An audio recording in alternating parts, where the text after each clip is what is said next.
洗车的时候，老板给我一包烟，我说我烟戒了，谢谢。老板说这是你座位底下捡出来的。我愣住了，我的车从没借过人。哦，不对，前2天我出差，是我老婆陈露开的这车。烟是20来块的红利群，我朋友没有抽这个的，所以肯定不会是我这边的人。我抽出一根闻了闻，还很新鲜，没有潮，应该不超过1星期，算算时间，就是我不在的那几天。我拿着烟，心里咯噔一下，不会是我不在的时候有男人开了我的车吧？但我很快又骂自己小题大做，开个车又怎样，疑神疑鬼的。我老婆本来就技术不好，大概就是找了个同事开车，还更安全点。晚上吃完饭，我跟老婆打趣：露露，你是不是背着我找男人开我车了？老婆背对我正在换衣服，忽然转过来紧紧盯着我。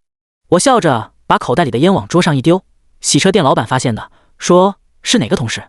哦，就是我们经理老刘，你见过的，我车停不好，让他帮忙停下，我明天拿去还他。老婆很快把烟塞进包里，然后换好衣服下楼跑步去了。我在阳台上看着他的背影，陷入了沉思。他们经理老刘我见过，但我记得他抽的是黑利群，而且毕竟是公司中层，谁还拿20来块的烟？这些细节只有烟民才懂，我老婆当然不会理解。我忽然觉得事情有点走样，即使是找人帮忙开车也没什么大不了的，可他为什么要骗我呢？思来想起，我决定去车上看一下行车记录仪的内容，到底怎么回事，总比我在这胡思乱想的强。但是我打开行车记录仪的内存，前后的记录都在，却唯独少了我出差的几天。要不是我特意查记录，一般人很难发现这个问题，而且中间的空档没几天就会被掩盖过去。我很快反应过来，是他故意在那几天拔掉了储存卡。所以我确定了一件事，老婆有事瞒着我。我首先排除掉陈露把车借给别人的可能，他家人自己也有车，没必要用我的，而且真借了人也完全没必要瞒着我，我从来都不是那种计较的人。除了不想让我见到开车人并且听到他们交谈的内容，我实在想不到什么其他理由要拔掉储存卡。所以当务之急就是先要把那个男人找出来。我想了想，陈露从头到尾拔掉了储存卡，很可能那几天的车大部分都是男人在开，而他上班的地方离家不近，如果男人开了我的车，他一定会做的便是送陈露回家。我家没有固定车位，没法定点找监控，而且也不确定时间，但每次车进出小区门岗那里是会有记录的。我横下心去买了一包好烟，直奔物业监控室。妈的，戒烟已经1年多，这次是要废了。因为已经到晚上，监控室里只有一个人值班，正好是跟我还有点熟络的老乡小张，这就好办多了。我敲了敲门，小张正在刷手机小视频，见我进来慌忙收起。涛哥，你怎么来了？我笑着拍了拍他肩膀，上班刷手机被我抓到了吧？小张脸色有点尴尬，还没等他说话，我已经一根烟递了过去。小张，哥有点事想找你帮忙。前2天我发现车子后面蹭了点漆，好像是跟起落杆蹭的，但搞不清是周1还是周2弄的，所以想查下监控记录，行不？涛哥，不会吧？杆子碰到车还不把车砸了？这不太可能是在小区里碰的吧？小张有些为难，我知道他是怕我追究，要是我向物业索赔牵扯出来，他给我看监控肯定没好果子吃。我不确定，所以这不看看吗？兄弟你放心，我已经走了保险，你们绝对没影响。只不过保险那边也他妈死脑筋，非要我提供监控照片，一会我随便拍张看起来像的照片给他们糊弄过去就行。小张脸色稍缓，我趁机给他塞了100块钱，帮个忙，我那后头早就花了，就是借个机会正好赔点钱修一下，不赔白不赔，是不？小张收下钱自然对我客气多了，他也不懂保险内线，只是说了句你可千万别说出去啊，就转头帮我调了前几天的进出记录。那几天我的车都是在下午6点10分左右进的小区，小张调出当时门口摄像头远景的照片让我拍给保险公司，我掏出手机拍了2张，然后又给小张丢根烟，便笑着跟他道了别。一出监控室的门，我的脸就青下来。照片里明显是有个男人在开车，陈露坐在副驾的位置。他们回家的时间比我平常接陈露差不多晚了20分钟，也就是说这20分钟不是陈露去接那男的，就是男的去接他的路程。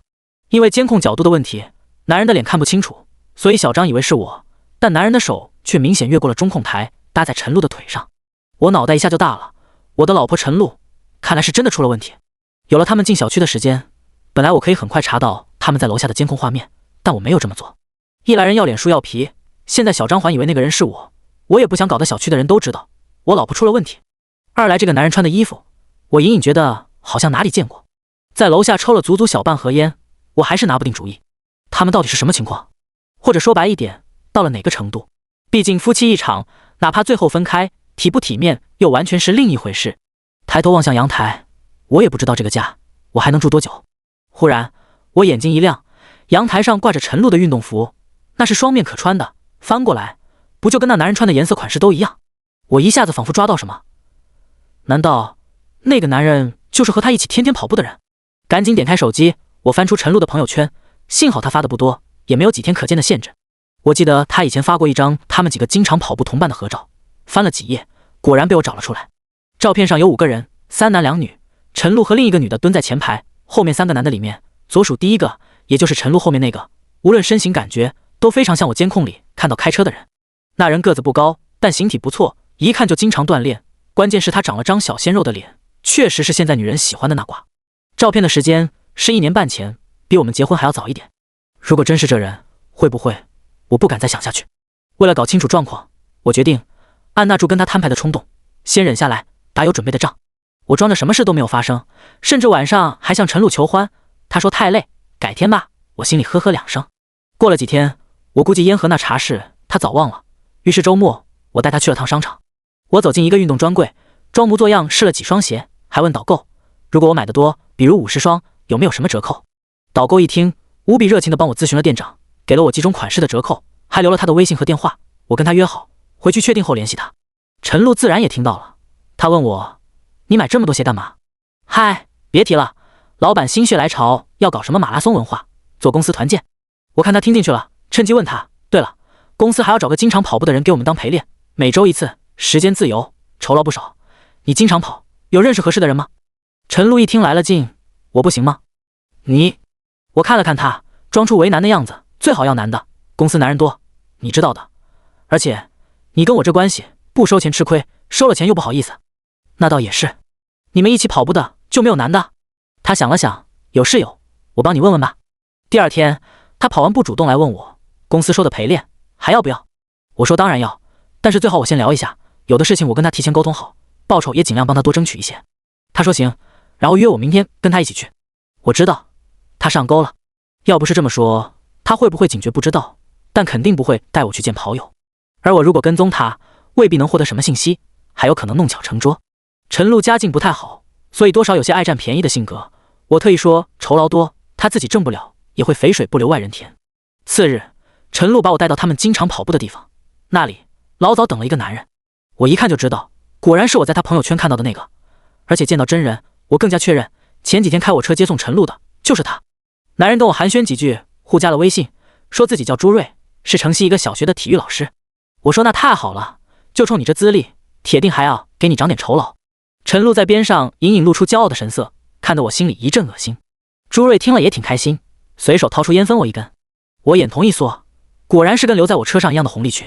然后我心里又暗暗估计了下，城西小学到陈露上班的地方，差不多就是20分钟路程。所有信息都对上了。接着我跟他们跑了一段路，暗暗观察他们之间的关系。朱瑞有意无意地在我面前卖弄，一会变速冲刺，一会停下来做做拉伸。陈露则好像刻意地与他保持距离，默默跟在我后面，也不搭话。这2人戏演得不错，就是社会经验太少。你他妈都给人介绍生意做了，还说不熟？真正心中无恙的人反而不会这么生分。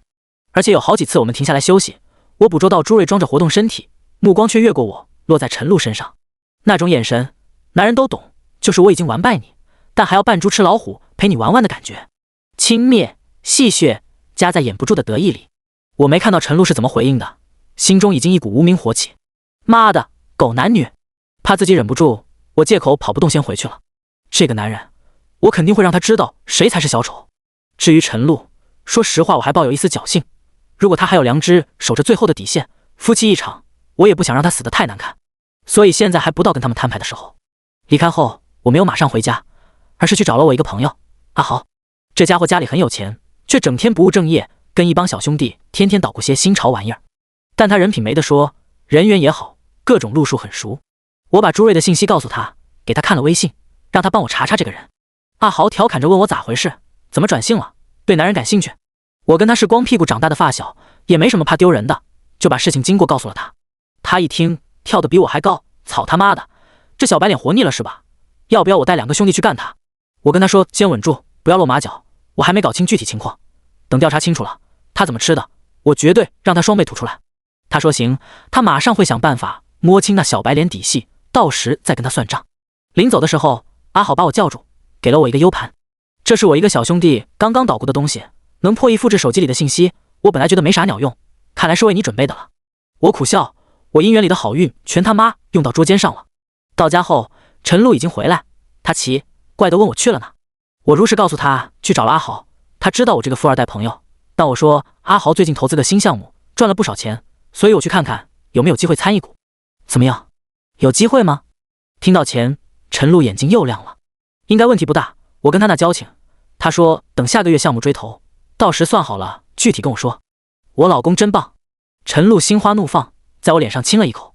也不知道他是不是觉得今天好事成双，要表示，特意在我面前脱了外衣，妖娆地进了浴室，暗示我晚上可以活动活动。我心里一阵恶心，说今天晚上有点事，要看下阿豪的资料，让他先睡，便进了书房。在电脑上打开阿豪给我的软件，趁陈露还在洗澡的时候，我将他的手机连到了电脑上。不到10分钟，他整个手机的内容都已经复制在我的电脑里。物归原处，又回到书房后，我深吸一口气，虽然心里已经有了思想准备，但让我真正拨开伤口，看到最血淋淋的一幕，我还是有些心悸。我在陈露的微信联系人里输入了朱瑞的网名，回车，跳出朱瑞的头像，我有些手抖，鼠标点下去，却只有寥寥几句。怎么回事？我翻了下，一共对话都不超过20句，全是有关跑步的。最早的在1年多前，最新的也有2个月。难道是我弄错了？他们真是清白的？我有点懵了，但我很快反应过来，不对，他们演得很像，可就像这次叫我过去，水至清则无鱼，太生分，就假了。既然约了我跟朱瑞见面，人之常情，多少都会事先沟通一下。但2个月里都没有任何联系，他不是删了聊天记录，就是还有另一个号联络。我又仔细想了想，如果删聊天记录的话，不是太有必要。陈露的手机密码我不知道，也从没查手机的习惯。而且一般人要删的话，要么整个全删掉，如果能心细到留下些无关痛痒的信息故布疑阵，那肯定也知道要保留几条刚刚联系的信息。所以10有8九，他有另一个号跟朱瑞在联络，那就更有问题了。我一定要找到他另一个号。这时我突然想起来，陈露在跟我结婚前不久换过一次手机号，之后他所有的账号都是用新手机号注册的，只是他说原先的不用了，我也没有保留。我有些懊恼，现在查原先的手机号不容易，更别提以前手机不实名还未必查得到。正在卡壳的时候，书桌上一台古老的 iPad 亮了一下，大概在提示什么软件可以更新。我眼前一亮，这台 iPad 是陈露带来的，因为年代久远已经没什么用了，所以现在只当时钟用。可里面的苹果 ID 是他之前的，那是一个我从未联系过的 QQ 号邮箱。我立即查了那个 QQ 号，空间已经很久没有更新，看来没再使用了，但我却从 QQ 反查出一个绑定的手机号码。没错，就是陈露之前那个。我在微信添加朋友里输进那个手机号，果然跳出一个头像。我只一眼，脑袋就嗡一下炸了。那个号的头像跟朱瑞一样，是一双牵着的手。朱瑞的微信网名叫瑞先生，而这个小号的名字则叫陆小姐。难怪当初我加朱瑞的时候，察觉到陈露表情有一瞬间的不自然。原来朱瑞头像上牵着的手，居然牵的是我老婆。而这还不是最劲爆的，陈露大概以为我永远不会发现这个号，所以没有做任何限制。我即使没有加他好友，也可以看到最近的10条朋友圈。点进去第1条，就彻底让我放弃了最后的幻想。一张一大一小2只脚并排露在被子外面的照片，时间是我出差的那几天，配文是有你才叫温暖。而照片的背景，我一眼便认出来，就在隔壁卧室的床上。我差点吐出来，整个人气血上涌，费尽力气才克制住自己现在冲过去扇他几巴掌的冲动。妈的，我在外面辛苦赚钱，你们在家给我编了好大一顶绿帽子。再翻其他几条朋友圈，都是关于他们情情爱爱的内容，而且他们上床肯定不是第一次了。渐渐的，我心态反而平静下来。其实我本就做好了最坏打算，无非是真的亲眼见到，一时刺激还有些难以消化罢了。我在书房里点上一根烟，平复下心情。没一会儿，陈露倒过来了。老公，你不是戒烟了吗？此刻我都有点佩服自己的演技。阿豪那个项目真的很赚钱，就是投资太大了，我要好好算算，所以抽根烟清醒清醒。陈露又喜又娇，那你要注意自己身体哦。放心，你先去睡吧，我再算会。看到他转身的背影，我已经打定主意，既然你们先做了初一，便别怪我做15，不让你们哭着在我面前爬出去，我就不信头。第2天下午，我又去找了趟阿豪，他说他那边已经有眉目了。兄弟，我不知当说不当说，你这顶绿帽子可能已经戴得有点久。当不当说你都说了，给我装什么正经人，少废话。我点上一根烟，阿豪有些诧异地看着我，你这心理素质够可以的，不是脑子被打击坏了吧？我又搜出陈露小号给阿豪，昨晚找到的，死心了，也看开了，现在我只想着怎么整死那对狗男女。啧，真他妈贱到家！阿豪翻了2下就把手机还给我，那我可就不客气了。你老婆跟这小白脸是老相好了，2人在一起至少不下5年。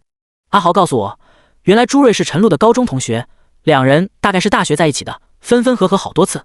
毕业后2人还同居过一阵子，也谈婚论嫁，但是双方家里条件都不怎么好。朱瑞是不知名的野鸡体育大学毕业，找不到好工作，至今还是学校的编外老师。陈露家嫌朱瑞买不起房子，朱瑞家又嫌陈露不会干活照顾家里，也帮不到儿子。刚好那时候朱瑞在健身房上班，跟一个客户眉来眼去勾搭上了。陈露一气之下接受了家里的相亲，便找上我这个大冤种。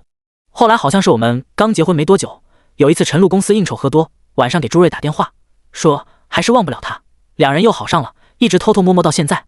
阿豪说这些都是他一个生意伙伴说的，那人正好是朱瑞老同学，他们的事同学圈里早传开了。我恍然大悟，难怪结婚的时候陈露一个同学都没叫，后面也从没见他有过来往。阿豪见我真的已经放下，才吐出最后的劲爆消息。据那人说，朱瑞有一次喝多了吹牛，说陈露还曾为他打过胎。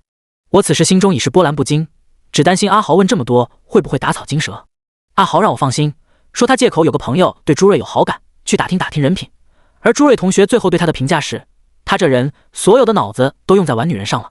正好这时候朱瑞又给我发了微信，问我忙不忙，什么时候有空在一起跑步什么的。我知道他在旁敲侧击地提醒我，那个事还有没有下文。看来他同学对他的评价还不准确，这人不仅脑子都用在女人身上，还很贪财。既然他这么喜欢这2样东西，那我索性送他份大礼。我问阿豪，你有没有那种朋友，就是茶艺大师？阿豪愣了一下，然后很快明白了我的意思，你他妈真是太绝了。他很快找来一个茶姐，年纪30上下，标准的网红脸，一看就特会来事的那种。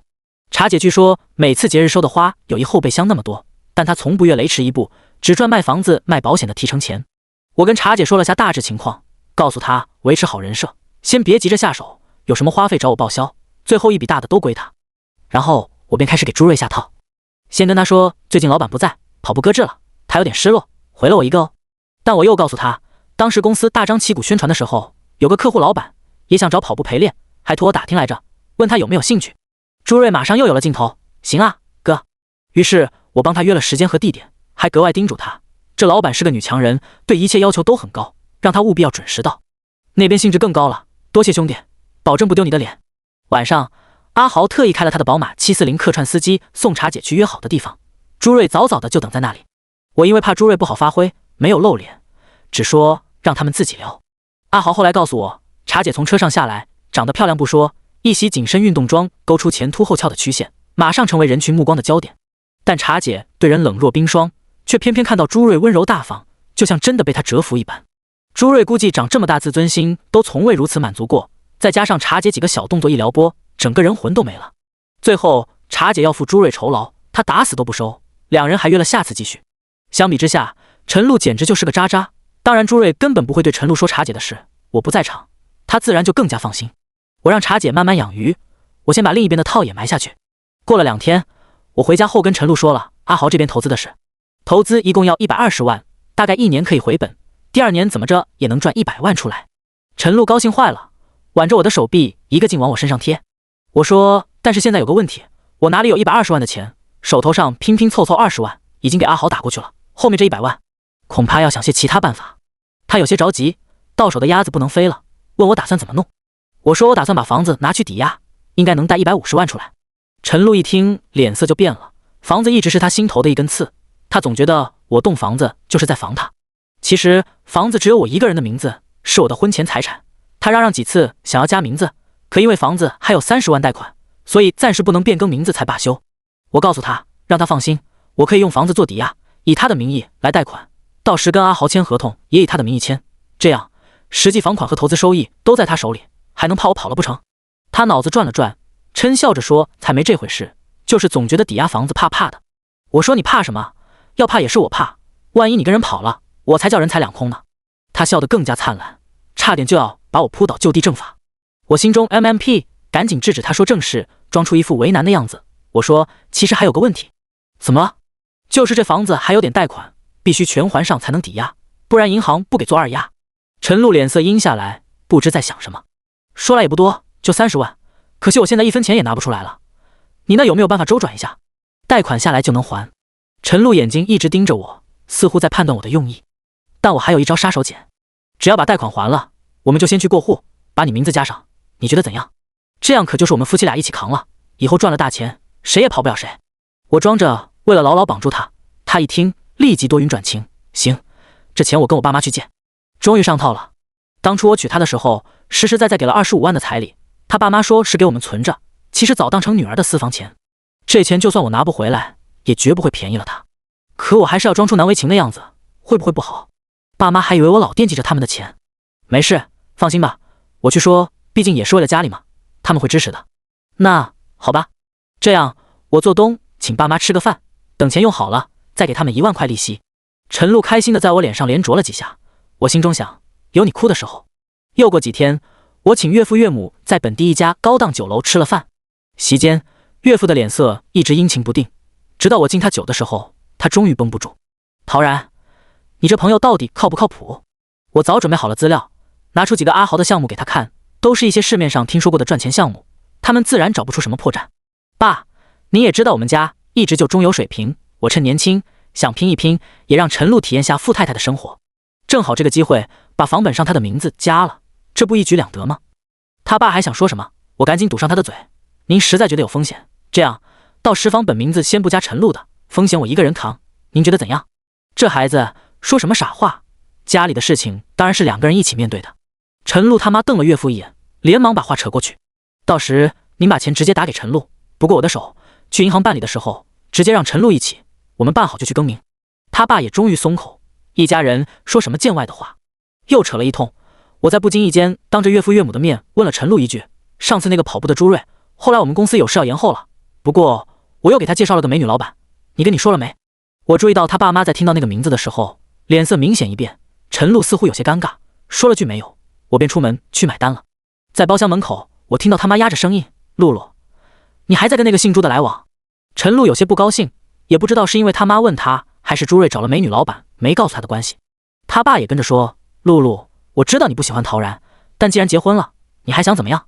而且现在人能赚钱，我们又把钱都投进去了，你怎么着也要注意一点嘛。陈露非常不耐烦地回了一句，知道了。我在门口听得几乎都要笑了，什么叫知道不喜欢我？什么叫你们也把钱投了？明明所有都是我的钱，搞得你们还多委屈似的。行，反正茶姐那边已经把朱瑞迷得差不多，就等收网了。最近茶姐跟朱瑞在一起的时候，我给她特别安排了很多商务电话，主要就是一些买房卖房的事情。虽然最近楼市不好，但对有本事的人还是能捞不少钱的。茶姐总能收到一些特别便宜的房子，然后没多久便脱手出去，一来一去几万块差价就在了。茶姐本来就做这个买卖，电话里说起来一套套的，听得朱瑞云里雾里。再加上茶姐适时让朱瑞看到自己巨大的资金进出，有时甚至让朱瑞帮忙收个钱转个账，朱瑞粗粗一算，茶姐几个电话赚的钱都能抵上他几年收入。没几次他就忍不住了，问茶姐做的什么生意。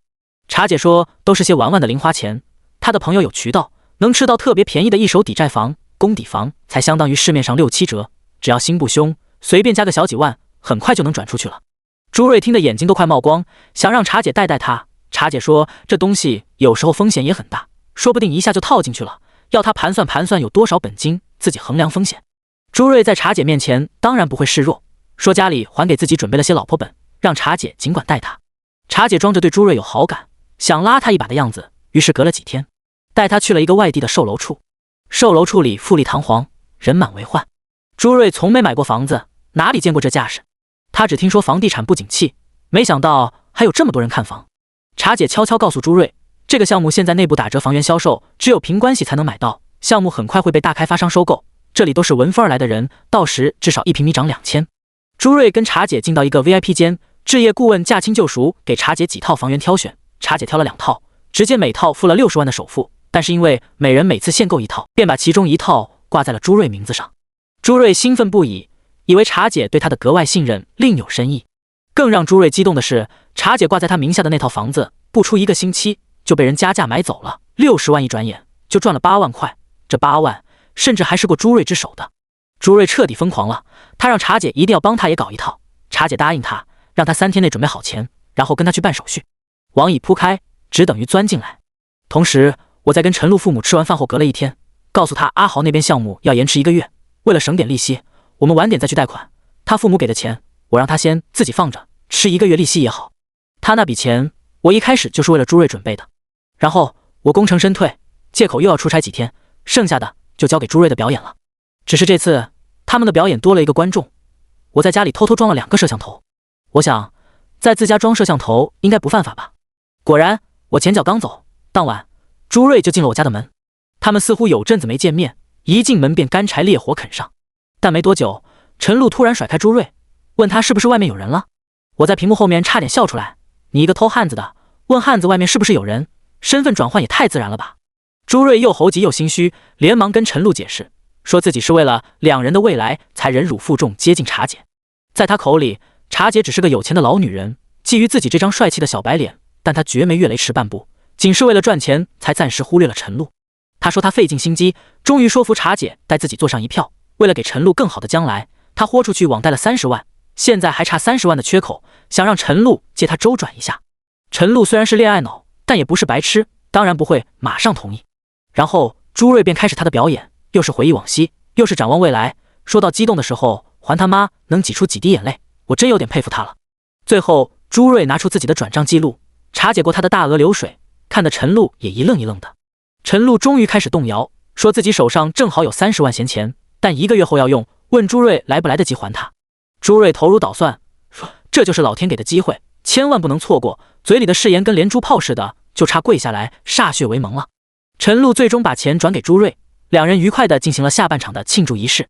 我在宾馆里隔着电脑屏幕欣赏完他们这出借钱大戏，也终于放下心。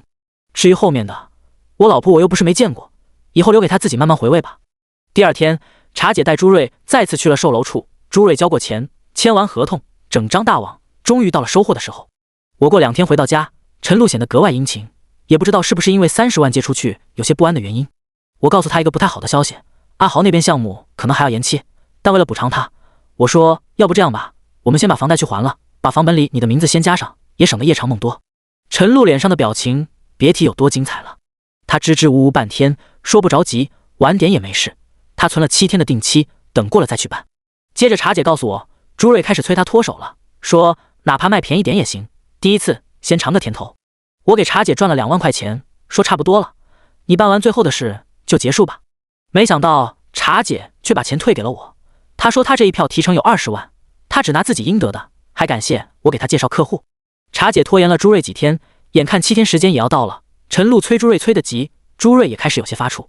他找茶姐帮忙，快点脱手。茶姐说这2天客户少，如果他实在急，只能自己先帮他解决，但是关于细节，约他去酒店开个房间详谈。朱瑞以为有好事双喜临门，屁颠开了房等茶姐。茶姐穿着小吊带进来，朱瑞一下就6神无主了。茶姐说她最近实在也是手头紧，还要再过阵子，要朱瑞实在觉得自己对不住他，让他自己提要求。朱瑞早就等着1天不知多久，2人打情骂俏后，朱瑞便先去洗澡。当然在此之前，我已经用陌生号码把朱瑞的房间号发给了陈露，他发他信息打他电话，又全部石沉大海，怒气冲冲地赶到酒店。我和阿豪躲在大厅观察，茶姐掐好时间让陈露进来的时候，正好能看到朱瑞裹着浴巾坐在床上，简直就是一个修罗场。陈露本来心里就又急又气，见到茶姐，相形见绌下自己完全是只丑小鸭，便把所有气都撒在朱瑞身上。朱瑞的好事被陈露破坏，也是一肚子火，再加上跟茶姐相处过，现在看陈露完全是个渣渣，既然没得解释，索性往崩了谈。茶姐的段位高他们太多，几句话便轻松走人，片叶不沾身，只留他们2个在房间里大打出手。晚上，陈露告诉我他父母家有事，今晚不回来了。我连夜赶到岳父家，就是为了看他灰头土脸的神情。见到他脸上的乌青，我激动地问他怎么回事。他看我如此关心他，终于忍不住哭出来，说自己不小心摔了一跤，怕我担心才没回家。我好不容易绷着没笑出来，安慰了很久，就在要带他回家前，不经意地说了一句：老婆别难过了，你那30万等7天到了，我们就去更名，让你也高兴高兴。陈露脸上的表情真比吃了屎还难看。他爸问他怎么回事，我连忙替他解答。可他爸立即察觉到不对劲，果然是只女莫若父，把他拉进房间询问。他妈说让我先回去，陈露心情不好，他们陪陪他。我离开的时候，却听到房间里传来狠狠啪的一声。第2天晚上，陈露回来了，厚厚的妆依然盖不住脸上的隆起，她神色憔悴，却还要拼命挤出笑脸对我，比平常殷勤了不止几倍。我问他怎么了，是不是昨天跟家里吵架了？那钱也快到期了吧？我们什么时候去银行？每一刀都扎在他心里，但他也只能打碎牙齿往肚里咽，还要编各种理由搪塞我。这样过了大半个月，我看他唉声叹气，日渐消沉，差不多了，给他个痛快吧。我告诉他，阿豪那边项目搞定了，让他这2天把钱准备好，我们去办贷款，别耽误了大事。他眼见瞒不下去，终于吐出实情，说钱被他拿去借了朋友，拿不回来了。我装着大惊失色，问他是哪个朋友，他吞吞吐吐，才终于说出朱瑞的名字。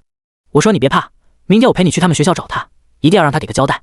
一晚上，我听他辗转反侧，根本没法入睡。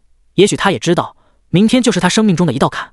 次日，我跟陈露闯到朱瑞学校，让他还钱。一开始他还装模作样，让我们再宽限几天。我问陈露，你觉得呢？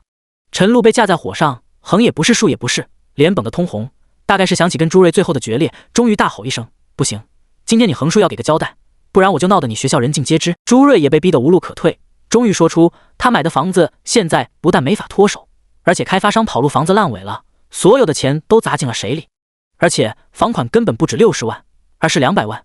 现在他除了我们的钱和网贷，还要每个月还银行剩下140万的按揭，他已经被逼得走投无路。我们再逼他，他只能跟我们鱼死网破。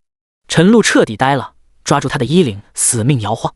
朱瑞也情绪爆发，大骂我给他介绍的什么老板，根本就是骗子。我说我只介绍你跑步，没让你干别的。你既然觉得他是骗子，为什么不去报警？朱瑞张口说不出话。我知道他其实老早就去找过茶姐，但是茶姐坦白告诉他自己就是个中介，他所有交易都是跟开发商进行的，钱是开发商收的，跟他半毛钱关系没有，让他自己去报警。朱瑞说他诈骗，茶姐笑了，售楼处的托是开发商找的，合同是你自愿签的，你翻开微信看看，我哪句话骗你买房子了？据说朱瑞后来真的去过警局，但是他提供的证据全是自己舔狗般的言辞，茶姐根本没有说什么，房款一分没过茶姐，所以茶姐不过是正常的渠道销售，至于其他问题，只能找那个跑路的开发商。朱瑞又想起这些痛苦回忆，最终把矛头指向我，都是你害的，我就是不还你钱，怎么样？来抓我啊！他越说越激动，陈露意识到要制止他已经来不及了。姓陶的，我告诉你，你别得意，你老婆早就被老子玩过了，你的头上早就长草了，你家里哪寸地方我没跟你老婆睡过？我告诉你，老子玩腻了，还给你，真的是神助攻，省了我不少事，我心里暗暗给他鼓掌。再看陈露，眼睛字的都要出血了，一边不停跟我说别听他的，一边直接上手的2人又扭打在一起。我装着震惊的样子，扭头就走。陈露追出来，我上车关门，一脚油门，一气呵成，深藏功与名。我在阿豪这里，2人悠闲地抽着烟，手机上不停传来信息和电话声音，没多久便断电关机了。到晚上我开机，手机足足卡了2分钟才反应过来，弹出的信息我都懒得看。这时陈露的父亲打电话给我，我接了。他说别听那个混蛋乱说，都是骗我的。我说我找陈露的老同学打听过，他跟朱瑞确实是老相好。他爸哑口无言，突然又抱起，露露说要自杀，如果我女儿死了，我一定不会放过你。我拼命忍住不笑出来，这是我最后的修养。爸，你老糊涂了吧？你女儿的钱是朱瑞骗的，人是朱瑞睡的，绿帽子是我戴的，他要自杀，你找我的麻烦？警察也不会这么判吧？他爸沉默了一会，谁都会犯错，你大人有大量，原谅他一次，我们一定让他以后好好对你，大不了你也去出轨一次。我跟他说这就算2清。我直接挂了电话，有这样3观的父母，难怪教出这样的女儿。手机又陆陆续续响了一晚上，终于消停。第2天早上，我收到陈露的信息，我们离婚吧。我回他好。他给我发了一份离婚协议，但我看到他的要求居然是房子1人1半，30万元欠老丈人的债务也要1人1半，只有车子完全归我，算是对我的补偿。这女人到了现在还在想屁吃。我不同意，要求打官司离婚。法庭上，我直接拿出了当时他跟朱瑞出轨的证据。法院判定房子车子全部归我，至于他跟他爸借的钱，那是他们自己的事情，与我无关。陈露终于意识到，原来从头到尾都是我给他下的套。他们一家不停地用最恶毒的话骂我，直到法官都听不下去，说他们如果再扰乱法庭秩序，就只能被拉去拘留了。我走出法庭，阿豪和茶姐在外面等我。倒不是我跟茶姐走到一起，而是他事情做得太漂亮，我忍不住要请他吃个饭感谢一下。事后我问茶姐，不怕朱瑞报复吗？茶姐嗤笑了一下，就他那熊样，给他刀都不敢往身上捅。我不知道陈露还会不会跟朱瑞复合，不过王八配绿豆的事，谁知道呢？毕竟现在朱瑞也算花200万买了套房子，说不定什么时候还真的复工交付了。我掏出烟，分了阿豪一根。阿豪问我什么时候改抽红利群了，我笑了笑，今天是个好日子，纪念一下，以后再也不抽红利群了吧。